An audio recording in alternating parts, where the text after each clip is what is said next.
L'identité de Saint-Germain-en-Laye, c'est une ville qui a une identité particulière. C'est d'abord une ville qui est historique.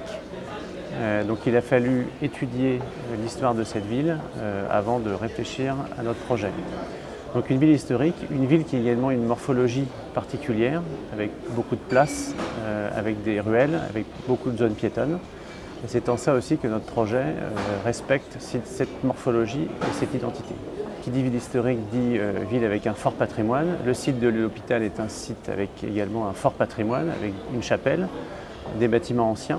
Et donc il a fallu aussi réfléchir dans la conception de notre projet sur la conservation de ce patrimoine historique que nous conservons dans le projet, la chapelle qui est donc la chapelle de l'hôpital actuelle, ainsi que la réhabilitation de bâtiments historiques. Alors il a fallu également jumeler cette histoire, donc l'histoire du patrimoine de Saint-Germain et l'histoire du patrimoine de l'hôpital, avec notre architecture. Et donc nous avons opté pour une architecture certes moderne, mais assez classique, et surtout une architecture avec des matériaux pérennes, comme la brique, qui vient répondre parfaitement aux bâtiments qui sont conservés.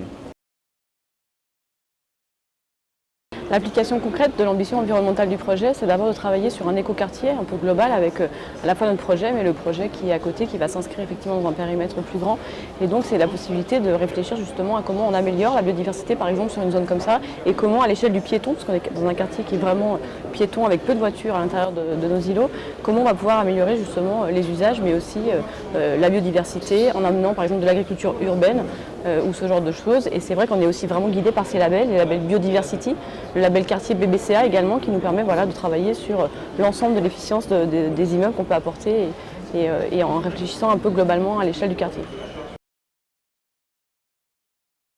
Écoutez, je pense que nous avions la même ambition sur ce projet, sur ce quartier. La redéfinition d'un quartier fermé, à l'époque qui était le quartier de l'hôpital, de réouvrir ce quartier. Je pense qu'avec Marignan, nous avions la même ambition, les mêmes idées.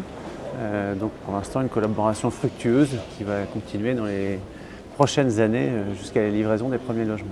Oui, effectivement, l'ambition commune était là, et puis c'est vrai qu'on est des partenaires qui sont aussi complémentaires, donc c'est aussi, chacun peut apporter son savoir-faire et qui permettra justement au projet d'avoir une réalisation à la hauteur des ambitions qu'on a depuis le début pour ce quartier. Nous avons une réflexion d'abord sur l'urbain, je pense sur la recréation de nouveaux quartiers dans les villes.